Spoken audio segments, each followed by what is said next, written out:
Olá, muito boa tarde, tudo bem? Bem-vindo, bem-vinda. Você que nos acompanha aqui nas redes sociais, a nossa plataforma digital, o RDTV informando, prestando serviços, utilidade pública nesse momento de combate à pandemia do coronavírus. Quarta-feira, 29 de abril de 2020, cumprimentando você que nos curte, comenta, compartilha em Santo André, São Bernardo, São Caetano, Diadema, Mauá, Ribeirão Pires, Rio Grande da Serra e, claro, em qualquer parte do estado de São Paulo, do Brasil e do mundo, conectado pela rede mundial de computadores à internet. A gente segue aqui na atualização dos números, das informações e repercutindo com os principais segmentos. Lembrando que você pode participar aqui conosco, deixando sua pergunta, sua sugestão de pauta, para a gente interagir como de costume neste boletim da tarde. Nosso entrevistado, você já viu no nosso cenário virtual, é o presidente da Associação Paulista de Medicina, José Luiz Gomes do Amaral. José Luiz, boa tarde, tudo bem? Muito boa tarde, Leandro. Boa tarde, nossos ouvintes e espectadores. Bom, José Luiz, a gente tem ouvido aí vários segmentos e, claro, surge uma preocupação cada vez maior com esses profissionais valorosos que estão na linha de frente. Em termos aí de números, de relatos, qual a situação neste momento dos médicos aqui no estado de São Paulo? Os médicos, nós estamos todos mobilizados e apreensivos face à evolução vertiginosa, não, dessa epidemia. Hoje nós alcançamos o nosso recorde, ultrapassamos a China, estamos chegando perto do limite das possibilidades do nosso sistema de saúde, portanto, é uma situação extremamente preocupante. Agora, o que mais preocupa nisso, Zé Luiz?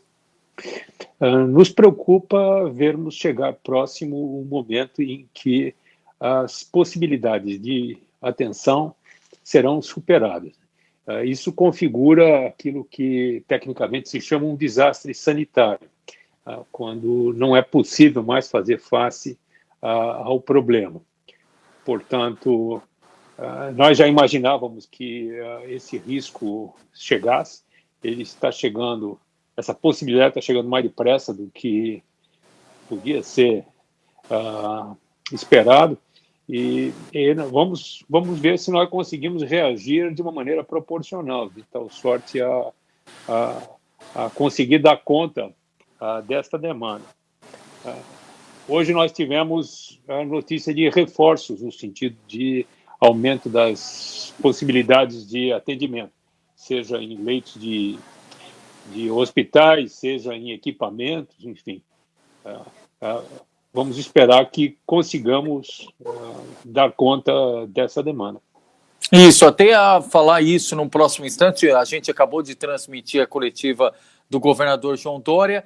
Ele anunciou, entre outras coisas, a compra de 3 mil respiradores da China, vão começar a ser distribuídos aos hospitais públicos neste final de semana, e disse que a partir de sexta vai entregar o terceiro hospital de campanha no complexo do Ibirapuera.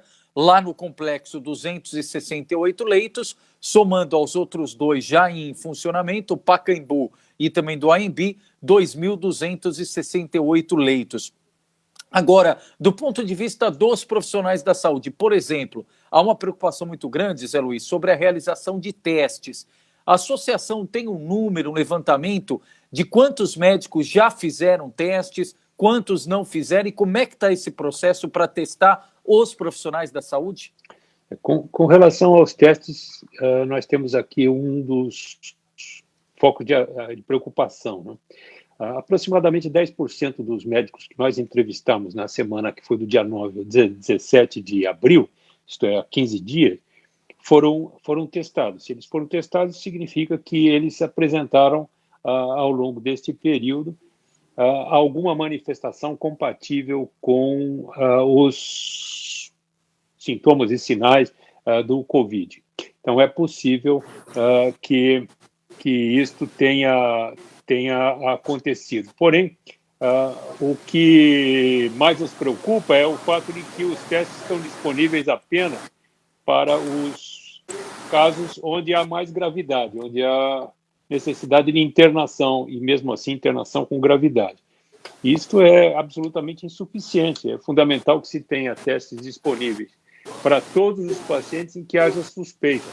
De outra forma, você não consegue acompanhar a evolução da doença. Você não consegue dar um segmento adequado, uma orientação adequada àqueles que têm o COVID, não consegue acompanhar os seus contactantes, né? E, portanto, rastrear a doença. Isso se aplica também aos profissionais de saúde. Certo, então, só 10% dos profissionais de saúde fizeram testes até o momento em que a Associação Paulista fez essa entrevista, esse levantamento. Isso. Agora, na visão da Associação Paulista de Medicina, Zé Luiz, como que pode, a gente sabe que é trocar a roda do carro com ele andando, como é que pode fazer o maior número de médicos passar por esse teste em tão pouco tempo? Qual é a sugestão? O que pode ser feito para minimizar esse problema que é a falta de testagem nos profissionais da saúde? Não, o objetivo não é testar especificamente o profissional de saúde. O objetivo é testar todas as pessoas que tiverem a suspeita do coronavírus. E, a partir daí, acompanhar os seus contactantes. A partir daí, orientar o seu afastamento. A partir daí, orientar o comportamento que ele terá de ter face aos que vivem no seu domicílio. Então, basicamente, é isso que nos preocupa. Nós devemos fazer uma pesquisa dessa natureza daqui a aproximadamente uma semana, para nós podermos acompanhar a evolução do quadro da epidemia e a evolução da reação que nós possamos ter face a ela. E eu espero que aí nós possamos ter uma ideia melhor da situação. É importante lembrar que o que está se fazendo nesse momento são os testes para o diagnóstico da doença. Existe um momento adequado para se realizar esse teste, que está relacionado com a proximidade dos sintomas, das manifestações clínicas. Um teste negativo hoje não quer dizer que amanhã a pessoa não possa vir apresentá-lo positivo. E o contrário também, de alguém que já teve a doença, está em recuperação, pode ter, felizmente, tem o teste negativo. Então, isso é um lado da questão. Mas nós vamos ter logo os testes sorológicos, os testes que nos dão a ideia do desenvolvimento de anticorpos na população. E isso é bastante importante, tanto no sentido de reincorporar profissionais de saúde que estavam afastados pela doença, como também para flexibilizar o isolamento de pessoas de risco, né? Perfeito. Zé Luiz, tem um número o mesmo que médio, de quantos médicos foram afastados, seja pelo grupo de risco, seja por estar com suspeita ou confirmação de Covid-19 em São Paulo? Não, eu não tenho essa informação. O que nós temos é, diariamente, notícias de colegas, amigos, muitos com destacada atuação no combate a essa epidemia, que infectaram-se e que acabaram sendo internados, muitos internados em unidades de terapia intensiva. Enfim, essas notícias nós as recebemos praticamente todos os dias. O senhor falou agora há pouco a respeito dos 10% que fizeram o teste. Nós estamos falando do universo de quantos médicos aqui no estado de São Paulo? No estado de São Paulo nós temos 140 mil médicos aproximadamente em atividade. Nós temos nós imaginamos que um número bastante expressivo deles esteja já em contato com a atenção a pacientes com Covid, com suspeita ou com diagnóstico confirmado. Nós tínhamos, entre o dia 9 e o dia 16, cerca de 50%, metade dos médicos que ainda não tinham tido contato com esses pacientes. Mas, provavelmente, hoje, face à expansão da epidemia, nós devemos ter um número muito maior. Tá. Outro detalhe, Zé Luiz, a gente tem falado muito que é uma guerra contra o coronavírus e os médicos estão ali na linha de frente, mas precisam ter munição para guerrear. Não adianta ir simplesmente de peito aberto e com coragem. Como é que está a questão dos EPIs? Máscara, luvas, acessórios, os mínimos ali acessórios necessários para garantir um trabalho adequado para os médicos? Então, você colocou aqui duas questões bastante interessantes. Usou uma qualificação, os mínimos, né? Na verdade, os equipamentos de proteção individual é necessário ter-os todos, porque você não sabe por onde o vírus vai entrar, né? Então, você tem de ter a proteção facial, tem que ter a máscara, tem que ter as luvas, os aventais, enfim, tudo que for necessário para poder trabalhar com tranquilidade, oferecer o melhor possível quando você instrumentar o paciente, não é? Fazer aquilo com a maior qualificação possível e ter a segurança de que você não vai se contaminar. Ao se contaminar, você tem uma série isso traz uma série de consequências para o sistema de saúde. Primeiro, você tem um profissional de saúde a menos. Em segundo lugar, você tem um paciente a mais, né?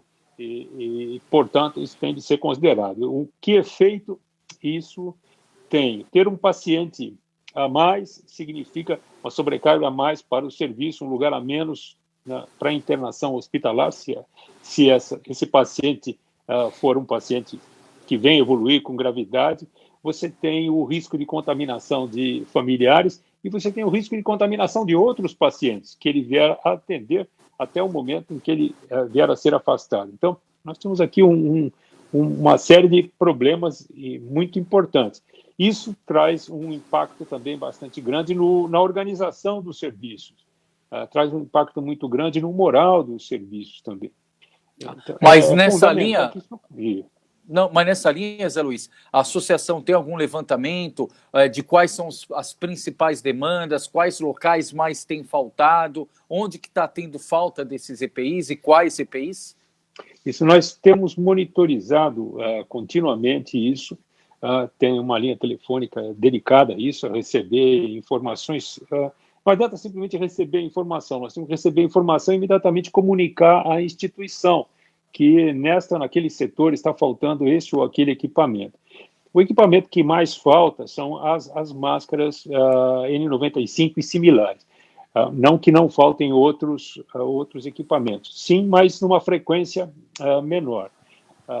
Toda vez que nós fazemos essa comunicação, as instituições buscam a reposição e de tal sorte que se mantenha o melhor fluxo do trabalho nessas unidades. Tá, e essa linha telefônica, como é que funciona? Qual é o número? Os médicos telefonam para a Associação Paulista de Medicina e lá são transferidos para esse canal específico. Então, o próprio médico denuncia ali o problema e a associação faz a interlocução. Isso. Basicamente, esse é o primeiro passo. Né? Então, você tem como... Diga. Não, pois não, pode concluir. Você tem que comunicar às autoridades de saúde e diretamente às instituições o que vem ali acontecendo. Esse é um processo bastante dinâmico, não? Você tem que fazer uma monitorização contínua, muitas vezes deslocar recursos de um lugar para o outro para conseguir fazer face a essa demanda variável. Tá, mas tem algum lugar que, mesmo com a interlocução da associação, o problema continua? Tem alguma região que desperta um alerta maior da associação, um equipamento de saúde? Não, de um modo geral, o que você vê é um esforço muito grande no sentido de sanar essas deficiências. Eu não saberia apontar se em algum lugar, cronicamente, nós enfrentamos esse problema e certamente o que acontece é que, às vezes, alguns itens são repostos, outros não na mesma velocidade, porque cada item dos equipamentos de proteção individual tem a sua utilização específica. Há máscaras específicas para um ambiente, há máscaras específicas para outro, há outros itens de proteção que são utilizados quando você faz alguns procedimentos especiais. Então, é basicamente isso.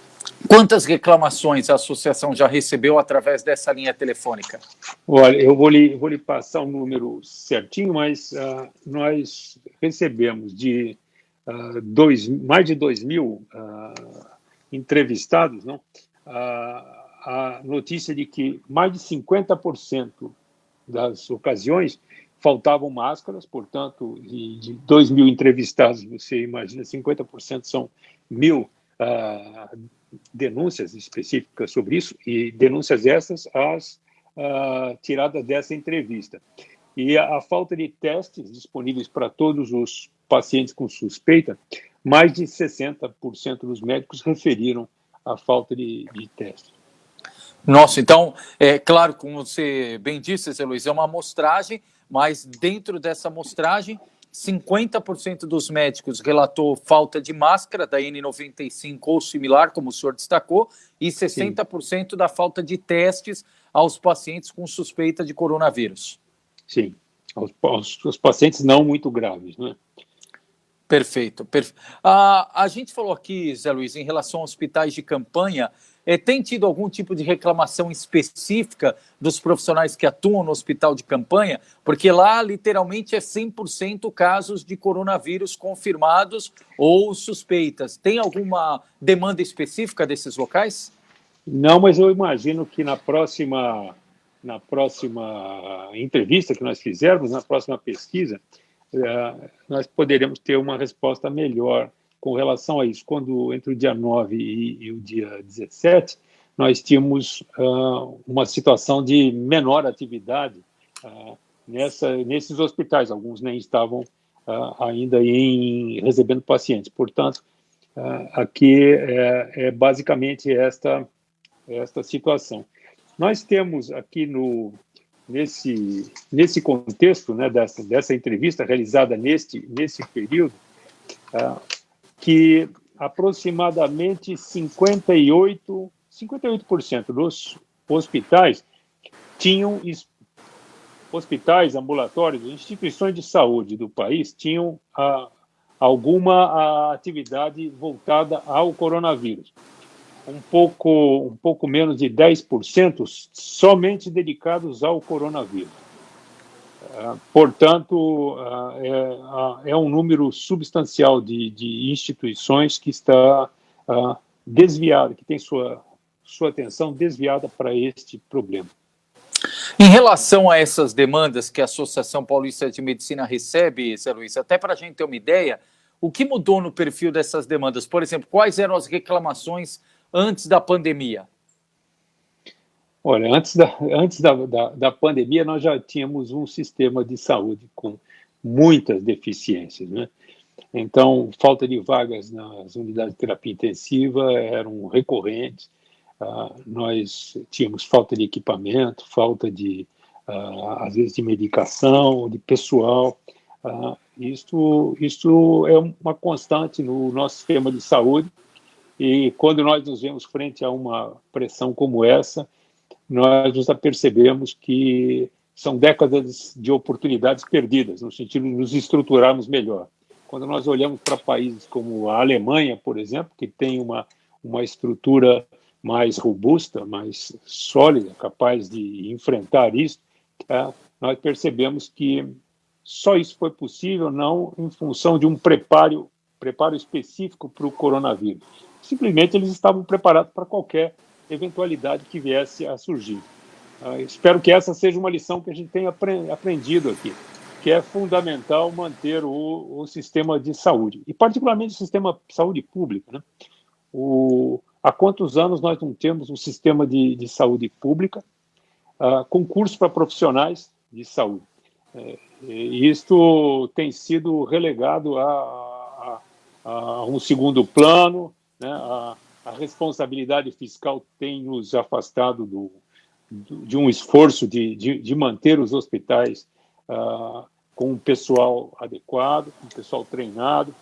A falta de capacitação de profissionais de saúde também é uma preocupação muito grande. Você comprar 3.000 respiradores é fundamental, mas os respiradores não funcionam sozinhos, né? É necessário que alguém saiba operá-los. E ter gente qualificada para operar todos esses equipamentos, para usá-los para o melhor benefício dos pacientes, é um problema, que às vezes de difícil solução a curto prazo. Agora, ó, tem chamado muito a atenção nos últimos dias, Zé Luiz, a divulgação do índice de ocupação dos leitos, né? Ontem, por exemplo, a região metropolitana de São Paulo, mais de 80% do índice de ocupação em leitos de UTI. Mas, por outro lado, já tinha ouvido alguns especialistas dizerem que o leito, principalmente de UTI, é um leito bastante caro e que ninguém faz leito para ficar ocioso. Normalmente, mesmo antes da pandemia, já tinha um índice bastante alto de ocupação. Até para quem é leigo como nós aqui entendermos, qual que é a diferença antes da pandemia, por exemplo? Qual que era o índice aceitável ou qual era o índice de ocupação desses leitos e agora chega a 80%, 90%, em alguns casos 100%? O problema de você chegar a níveis tão elevados, assim, próximos a 80%, te coloca numa situação muito delicada, não? Porque quando eu tenho em 10 unidades, em 10 leitos possíveis, numa determinada unidade hospitalar, 8 ocupados, significa que provavelmente um paciente deixou o leito ontem, outro deixou o leito talvez anteontem, mas eu devo ter provavelmente uma enfermaria também com vários outros candidatos a ocuparem esses 2 leitos. Quando eu ocupar esses 2 leitos e tiver um terceiro caso, eu vou tentar encaminhá-lo para um outro hospital que tenha 80% de ocupação, até esse paciente chegar no hospital, se é que eu vou conseguir transferi-lo em segurança, o que é difícil, às vezes, quando o paciente está grave e precisa ir para a UTI, até de chegar no outro hospital, você eventualmente tem os leitos ocupados pelo segundo hospital. Então, 80% já é um nível que já não te permite muita manobra, não te permite remanejar pacientes de um lugar para o outro, o que é bastante crítico. Isso já acontecia, assim, antes do Covid. Eu trabalhei durante muitos anos em terapia intensiva e nós sempre trabalhamos com os espaços totalmente ocupados e com uma reclamação muito grande, com uma demanda muito grande. Como era possível gerenciar isso antes? Isso era possível gerenciar represando a demanda. Você represava a demanda, evitando as internações eletivas na terapia intensiva. Os pacientes cirúrgicos, que sabíamos que o pós-operatório tinha que ser feito nas unidades de terapia intensiva, não eram operados, eles entravam numa fila, e essa fila, essa escolha de quem vai ser operado, porque tem ou não tem leito de terapia intensiva, isso era algo que fazia parte do nosso dia a dia, da nossa vida constante. Então essa questão da escolha, ela já antecede a pandemia. Essa história do médico ter que escolher já acontece antes da pandemia. Sim. A escolha antes era procrastinar o tratamento que vai exigir a internação na terapia intensiva. Isso não necessariamente representava a morte iminente do paciente. Mas a situação atual é completamente diferente. Você tem vários pacientes à porta que vão precisar da internação e que, se não forem internados, vão evoluir para o óbito. Zé Luiz, mais 2 pontos aqui importantes também, em relação à roupa, né? O cidadão comum já tem uma preocupação muito grande. Saiu de casa, quando volta, tira a roupa, coloca direto para lavar, deixa o sapato, o tênis, o calçado na porta. E imagina em relação aos profissionais de saúde, aos médicos, por exemplo, em que pese eles terem todo o paramento necessário, o avental, como o senhor falou, máscara, luva, protetor facial. Qual que é o cuidado que o médico tem que ter em relação à roupa? Olha, a princípio, se nós pudéssemos, não, adotar essas medidas, seria importante que nós tivéssemos possibilidade de usar uma roupa privativa no hospital e voltarmos para o domicílio com a nossa roupa comum. Isso seria o adequado. Felizmente, os vírus não têm esta, vamos dizer, não gostam tanto assim do tecido comum, não é verdade? E, portanto, não há muita evidência de que ele permita, exceto se a contaminação for mais acentuada, persistência do vírus.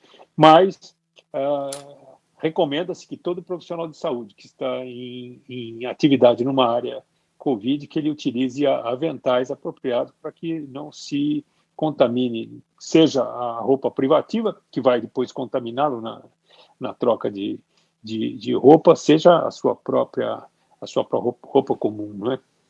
Perfeito. Maria do Socorro, obrigado pela participação. Miriam Figueira, Terezinha Correia, pessoal aqui participando e interagindo aqui, parabenizando o trabalho dos médicos, os profissionais da saúde aí que estão na linha de frente. Outro detalhe, a gente falou do hospital de campanha e tem gente perguntando, Zé Luiz, do ponto de vista técnico e de equipamentos, esses hospitais de campanha estão preparados para receber esses pacientes com coronavírus? Eles estão sendo preparados para essa eventualidade, incluindo a possibilidade de remanejamento dessas unidades de atenção para outras com maior complexidade. Outro detalhe, a Maria do Socorro até pergunta aqui, Zé Luiz, então não devemos nos preocupar muito com as roupas? Nós devemos nos preocupar, sim. Isso é sempre uma constante. É absolutamente fundamental que nós, na possibilidade de uma contaminação, que é o caso da atividade dos profissionais de saúde, nós, chegando em casa, nos cuidemos, né, no sentido de evitar que, por meio das nossas roupas, possamos nos contaminar ou contaminar os nossos parentes, né? Tá, mas em relação à roupa, então, o protocolo de higiene do médico, do profissional de saúde, é o mesmo que o cidadão, entre aspas, comum, utiliza no dia a dia? Que quando tiver de entrar em contato com alguém doente, não é? Perfeito.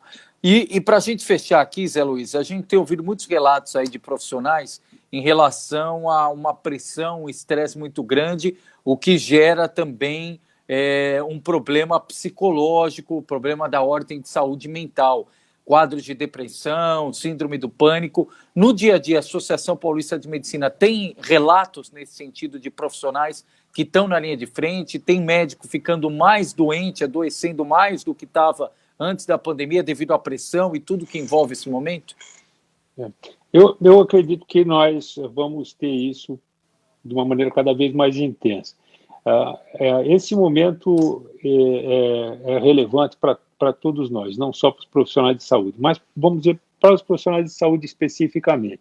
Nós já temos, em 20% dos casos, uma segregação familiar. O profissional de saúde não vai para sua casa, ele acaba ficando num domicílio transitório próximo do hospital, de preferência, para não contaminar os seus parentes, ou os parentes acabam se deslocando para outro domicílio. Então, isso já é uma desagregação muito grande da vida familiar, e isso tem um impacto muito grande no ambiente psicológico também.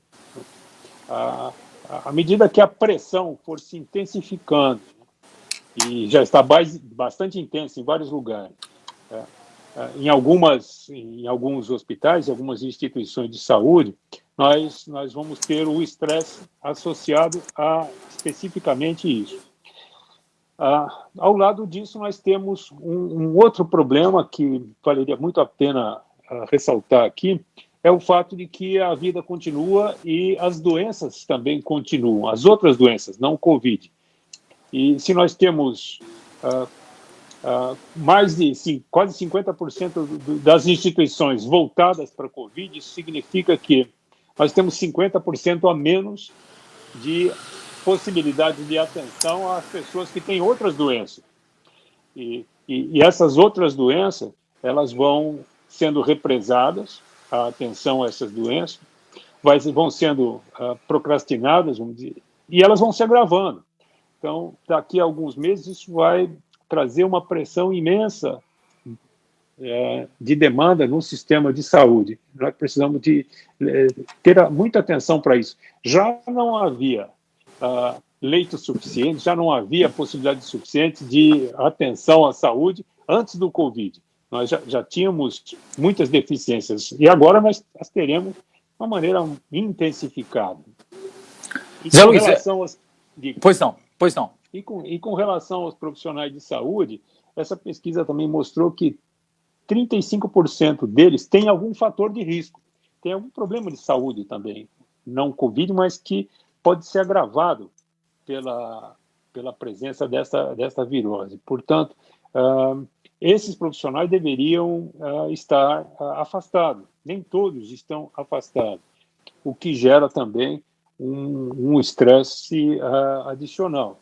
Muitos profissionais convivem com familiares que têm fatores de risco, ou são idosos, ou são diabéticos, cardiopatas, hipertensos, portadores de doenças respiratórias, renais, e portanto, isso é um fator de preocupação muito grande para eles quando retornam à casa. Né? Então, isso é Zé Luiz, fator a considerar.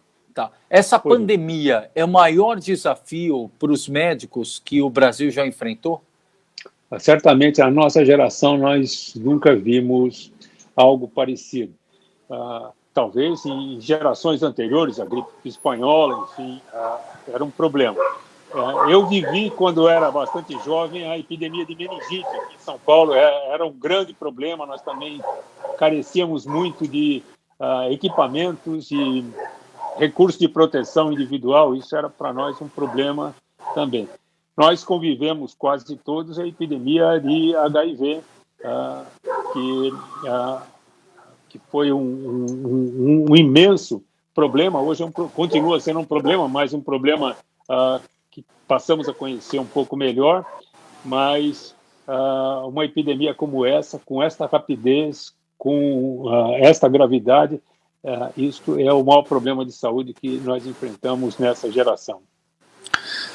José Luiz Gomes do Amaral, presidente da Associação Paulista de Medicina, APM. José Luiz, obrigado pela gentileza, à vontade para suas considerações, e nesse momento também gostaria que o senhor deixasse um recado, uma mensagem aos médicos, a esses profissionais que estão aí na linha de frente nesse momento de combate ao coronavírus.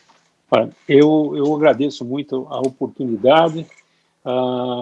Queria cumprimentar a todos, cumprimentar cada cidadão que está nos ouvindo pelo sacrifício que cada um está dando. Isto a solução aqui está no sacrifício de cada um de nós. Eu acho que, com relação à doença, é importante transmitir algumas informações. A primeira é que não há, no momento, nenhum tratamento específico demonstrado e não há a perspectiva a curto prazo de vacinas a serem disponibilizadas à população. Portanto, nós temos que entender que o isolamento é a única arma que nós dispomos para tratar essa doença. O isolamento é um sacrifício econômico, com certeza é. Os profissionais de saúde, os médicos, estão se ressentindo muito disso. 80% dos médicos já manifestam preocupação com relação a isso, mas também 80% dos médicos se manifestam francamente favorável ao isolamento ampliado da maneira como ele vem sendo realizado. Portanto, muitíssima responsabilidade com relação a isso. O que a gente pode fazer se não há uma medicação específica, se não há vacinas à vista, não é verdade? Eu acho que nós podemos fazer muita coisa. Os profissionais de saúde têm de se posicionar no sentido de mitigar o sofrimento, de dar suporte às pessoas para que elas possam vencer essa etapa, e aqui os hospitais, as terapias intensivas estão aqui. É importante que todos os setores se envolvam nisso, a colaboração de todos é essencial, e a solidariedade é algo que não pode faltar nesse momento. Nós não temos nem lugar para pânico, nem lugar para revolta. Não há nenhum espaço para outra coisa que não seja o equilíbrio e a conciliação. Nós não podemos perder a esperança. Nós vamos superar isso. Cada um tem de fazer a sua parte, com exemplo e com equilíbrio. Perfeito. Zé Luiz Gomes do Amaral, presidente da Associação Paulista de Medicina, mais uma vez. Obrigado, Zé Luiz, pela participação, e agradecemos. E nesse momento vamos aqui modificar o nosso cenário virtual, agradecendo, Zé Luiz, a todos aí da APM. Zé Luiz sempre à disposição. Um forte abraço.